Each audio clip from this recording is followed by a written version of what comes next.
Kemudian Nabi SAW membaca kaum lelaki adalah pemimpin bagi kaum wanita. Maksudnya berkuasa untuk mendidik mereka dan mengatur urusan-urusan mereka.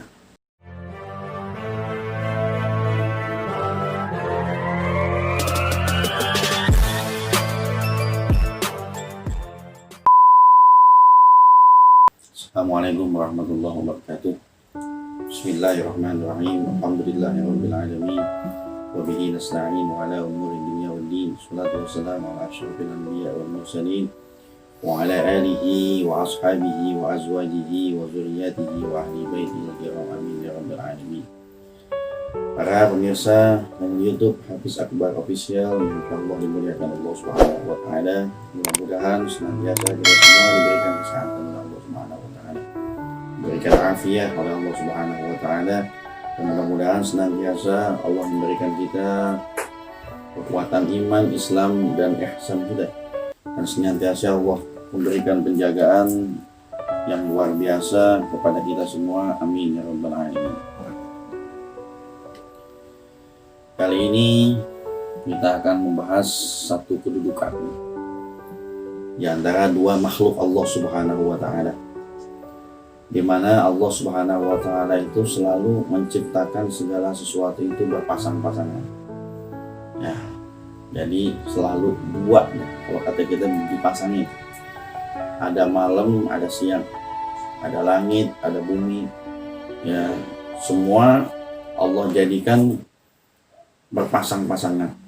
Maka yang akan kita bahas adalah ada dua kaum yang Allah ciptakan, yaitu dua manusia dari jenis kelamin yang berbeda. Ada laki-laki, ada yang namanya perempuan. Ya, itu diterangkan dalam surat Al-Lail, wal-laili idza yaghsha wan nahari idza tajalla wa ma khalaqadz dzakara wal unsa. Sungguh Allah telah menciptakan laki-laki dan perempuan. Antara laki-laki dan perempuan itu merupakan satu kesatuan yang memang dijadikan oleh Allah Subhanahu wa taala dengan fungsi yang berbeda-beda, saling melengkapi, fungsinya berbeda-beda. Dalam kaifiat syariat pun banyak perbedaan antara satu dengan yang lain. Tapi dalam ayat Al-Quran diterangkan ar-rijalu qawwamuna 'alan nisa, bahwa laki-laki itu menjadi pemimpin di atas wanita. Ya, jadi laki-laki yang Allah perintahkan mereka itu lebih pantas memimpin ketimbang wanita. Apa pernyataan di sini didukung dengan kitab Durratun Nasihin, sebagaimana Allah Subhanahu wa taala menciptakan laki-laki lebih banyak kesempurnaan akalnya daripada kesempurnaan nafsunya. Jadi laki-laki ketika diciptakan sama Allah Subhanahu wa taala diberikan akal lebih banyak daripada perempuan. Ya, jadi akal sempurna itu dalam arti dalam segala hal dia lebih banyak berpikirnya ketimbang dia pakai hawa nafsunya. Beda dengan perempuan yang justru sebaliknya, Allah kasih lebih banyak nafsunya, lebih banyak 9 nafsunya itu. Akalnya itu cuma 1 aja. Maka karena kesempurnaan akal milik daripada bangsa laki-laki, maka demikianlah Allah Subhanahu wa taala memerintahkan kepada kita sebagai seorang laki-laki untuk menjadi pemimpin di atas kaum wanita. Nah, perintah Allah Subhanahu wa taala ini kalau kita lihat jelas manfaatnya. Ya. Ada pensaksian yang kadang-kadang memang harus orang laki yang melaksanakan. Atau dia ketika memimpin jadi imam, ya, kalau kita lihat gak sah seorang perempuan dia jadi imam bagi lakinya, bagi suaminya gak sah. Gak sah qudwahnya, gak sah mengikutnya, gak sah ibadah dalam berjamaahnya. Kenapa? Karena seorang laki-laki gak bisa menjadi qudwah buat perempuan. Nah, karena laki-laki tugasnya dahsyat luar biasa, maka Allah perintahkan kita disuruh cari ilmu yang banyak, disuruh ibadah harus lebih baik dari mereka, disuruh melakukan kebajikan juga yang banyak. Karena kita bakal jadi pemimpin. Kullukum ra'in wa kullukum mas'ulun an ra'iyati. tiap-tiap pemimpin itu bakal diberikan pertanggungjawabannya atas kepemimpinannya. Kalau kita lihat dari hadis ini, baginda Rasulullah SAW ngasih kabar sama kita terkait tentang urusan masalah pemimpin. Yang namanya orang laki suatu saat dia bakal jadi imam, pasti. Ya, maka jikalau kita punya anak, didiklah anak laki-laki kita dengan didikan imam. Jadi sekiranya kalau kita punya anak laki-laki, kita didik dia itu menjadi didikan imam. Mana laki-laki yang bakal didik jadi imam? Yang pertama, bisa mimpin, ya kan? Ilmunya harus lebih banyak, tingkat kefasihan bacaannya juga harus lebih baik. Dia juga punya pengetahuan agama yang lebih dari segalanya. Jadi kita praktekin dalam kehidupan kita sehari-hari. Kalau kita punya anak laki-laki, didiknya jadi imam. Kalau kita punya anak perempuan, didiknya jadi makmum. Didik dia sebagai orang yang bisa nurut, bisa ngikut, bisa qudwah. Begitu. Jangan balik-balik. Ada anak perempuan dididik jadi imam. Akhirnya ketika di rumah tangga, jadi merintah-merintah lakinya jadinya. Ada orang yang justru sebaliknya. Punya anak laki, didikannya jadi makmum. Yang nanti kalau dia rumah tangga, dia nggak punya kemampuan apa-apa, dia kalah sama istrinya. Ini sering yang terbalik-balik seperti ini. Jadi kenapa sih kok nggak perempuan dititipin hal yang lebih sama seperti orang laki? Nggak bakal sama. Ini kudranya beda. Di sini diterangkan. Yang pertama, ar-rijalu qawwamuna 'alan nisa. Ya, yang pertama Allah perintahkan bahwa laki-laki itu adalah dia itu harus memimpin seorang perempuan. Terus di sini dikatakan Allahumma ghfirli warhamni. Ya, dan kalimat-kalimat yang sudah ditentukan dalam syariat kita, maka ini adalah jawaban dari Allah Subhanahu wa taala buat kita. Maka sebagai seorang laki-laki dzukuriah, kita harus lebih banyak ilmu kita, lebih banyak kepahaman agama kita. Ya, lebih luas ibadah kita, lebih ta'ziman dalam berbagai macam ilmu. Bahkan sudah dikatakan dalam hadis Nabi Muhammad SAW, thalabul ilmi faridatun ala kulli muslimin. Menuntut ilmu itu wajib bagi tiap-tiap muslim. Artinya apa?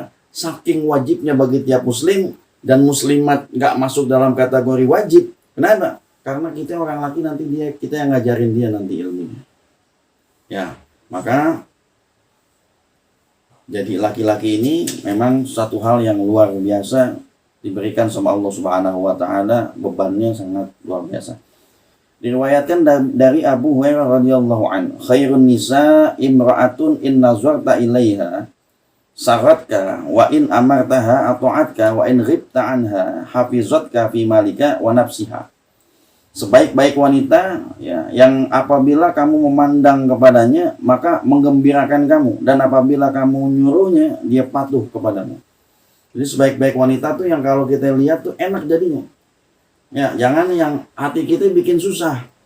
Ya, Nabi nyontohin Sayyidah Khadijah binti Khuwailid, istri baginda Rasul SAW. Ketika Nabi datang, itu kalau Khadijah binti Khuwailid itu, Siti Khadijah itu kebiasaannya itu, kalau Nabi mau nyampe ke rumah, dia udah mematung tuh, udah kayak patung diri di samping pintu. Ya, dia diri di samping pintu, dia diam nyambut baginda Rasul SAW. Waktu Nabi masuk pintu, dia udah ada di balik pintu. Ya, dia bawa segelas air, dia kasih sama Nabi. Nah, ini jadi simbol buat kita. Jadi orang kalau dikasih air tuh, masalah-masalah yang di luar dia lupa tuh, masuk dalam rumah selesai. Itu Khadijah binti Khuwailid. Maka Nabi sampai katakan, kalau saya melihat ya Siti Khadijah binti Khuwailid, baru lihat wajahnya, separuh masalah saya udah bisa hilang. Ini istri yang wajahnya aja bisa ngembirain lakinya luar biasa. Yang kalau dia lihat wajahnya tuh, masalah-masalah Nabi yang di luar tuh Nabi lupa tuh, separuh masalahnya udah lupa.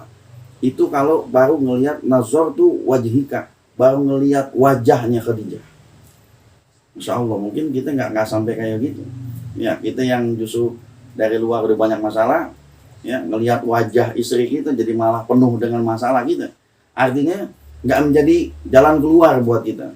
Maka sebaik-baik wanita adalah wanita yang kalau dipandang sama suaminya jadi menggembirakan. Jadi nggak pernah nunjukin muka yang bikin susah sama suaminya. Walaupun kondisinya terjepit sekali. Yang kedua, khairun nisa itu adalah sebaik-baik wanita yang apabila kalau kita suruh tuh dia patuh. Ya enggak? Jadi bukan kelihatan pekerjaannya tapi lihat perintahnya. Ya, kalau suami itu lihat bobot perintahnya. Jangan kita lihat, ini sih pekerjaannya sunnah ini, ini sih pekerjaannya nggak masalah. Kalau yang perintah laki kita, kalau yang perintah suami kita, maka hukumnya jadi wajib. Kenapa? Karena patuh sama suami hukumnya wajib bukan sunnah. Jadi pekerjaannya yang ada kita kerjain, hukumnya jadi wajib karena lihat perintahnya. Ya, jangan sampai ada suami yang nyuruh istrinya sampai berulang-ulang, sampai 3 kali, 4 kali, minta bikinin kopi nggak dibikin-bikinin, minta bikinin teh juga nggak dibikin-bikinin, perintahnya udah berkali-kali, udah 4 kali, udah 5 kali, diulang-ulang. Ini istri yang justru sebaliknya, bahkan kalau bisa yang belum dia nyuruh udah kita dikasih semua. Masya Allah, ini kalau kayak begitu luar biasa. Yang ketiga, dan bila kamu tidak ada di sisinya, maka dia bisa memelihara kamu pada hartamu dan dirinya.